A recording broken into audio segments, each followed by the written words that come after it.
నేను డిసప్పాయింట్ మామ. చాలా డిసప్పాయింట్ అయ్యాను. ఫస్ట్ హాఫ్ అయితే ఒక పీక్స్‌లో ఉంది మామ మూవీ అయితే. ఫస్ట్ హాఫ్ అయితే చాలా నచ్చింది నాకు. అండ్ బీజీఎం, ఎలివేషన్స్ అంతా స్టోరీ అంతా ఫస్ట్ హాఫ్ అయితే చాలా బాగుంది మామ. అండ్ సెకండ్ హాఫ్ వచ్చేసరికి చాలా ల్యాగ్ అనిపించింది. మరి సెకండ్ హాఫ్ అయితే డిసప్పాయింట్ చేసిందనే చెప్పాలి నాకైతే. మరి మీకెలా అనిపించిందో చెప్పండి సెకండ్ హాఫ్. ఓవరాల్ మూవీ వచ్చేసరికయితే మామ డీసెంట్ అనిపించింది. ప్రీ ఇంటర్వల్ అయితే బాగుంది మామ. బట్ క్లైమాక్స్ అయితే డిసప్పాయింట్ చేసింది. ఆ లాస్ట్ 2 మినిట్స్ ఏదైతే ఉందో చాలా డిసప్పాయింట్ అనిపించింది. ఎందుకురా బాబు అనిపించింది.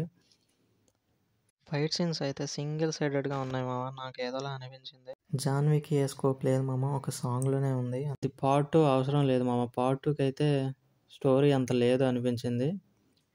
ల్యాగ్ తగ్గించి పెట్టుంటే బాగుండేది అనిపించింది. ఇది నా రివ్యూ మామ. మీకు ఎలా అనిపించిందో కామెంట్ చేయండి.